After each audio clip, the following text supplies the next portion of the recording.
Nepotianus, who briefly reigned as the 70th emperor of Rome in 350 AD, occupies a rather obscure and fleeting place in the history of the Roman Empire.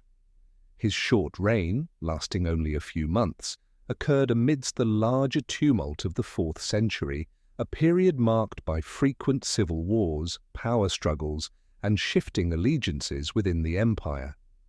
Nepotianus was a member of the Roman aristocracy and likely related to the prominent Constantinian family, possibly a grandson or relative of Constantine the Great. His exact lineage is somewhat unclear, but some ancient sources suggest he was connected to the imperial family through his mother or father, though this has not been definitively confirmed. The context of Nepotianus's rise to power is important. In 350 AD, the Roman Empire was divided between several competing rulers.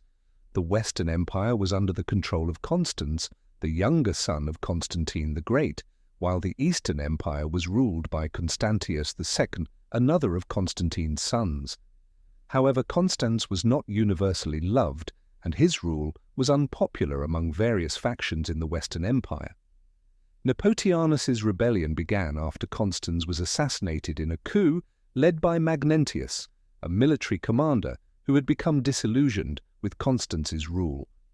Magnentius declared himself emperor in the Western Empire and immediately sought to solidify his position.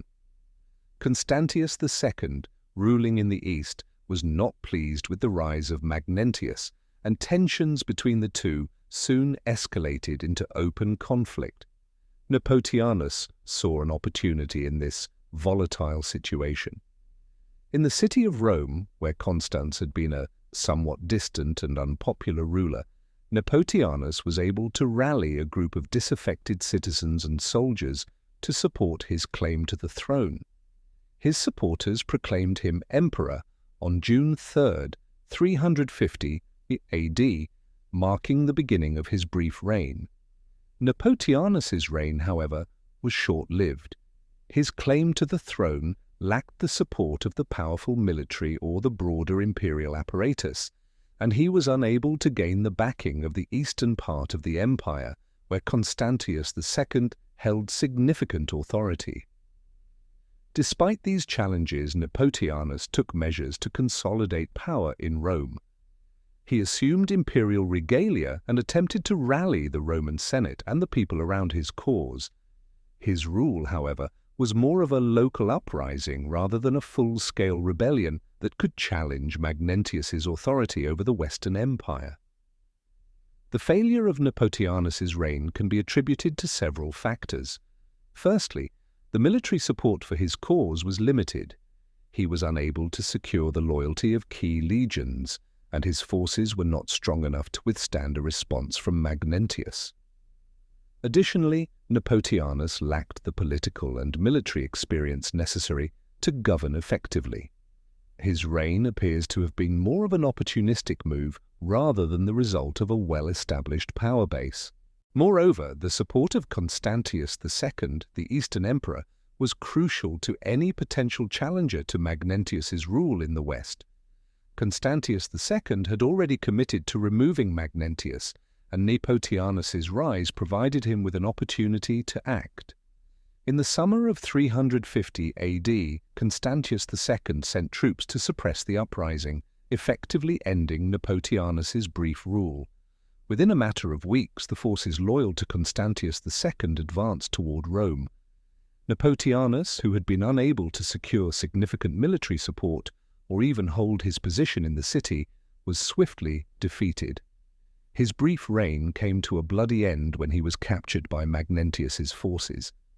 According to historical accounts, Nepotianus was executed shortly after his capture, and his death marked the end of his bid for the throne. Despite his short-lived reign, Nepotianus's brief ascension to power highlighted the continued fragmentation of the Western Roman Empire during the mid-4th century.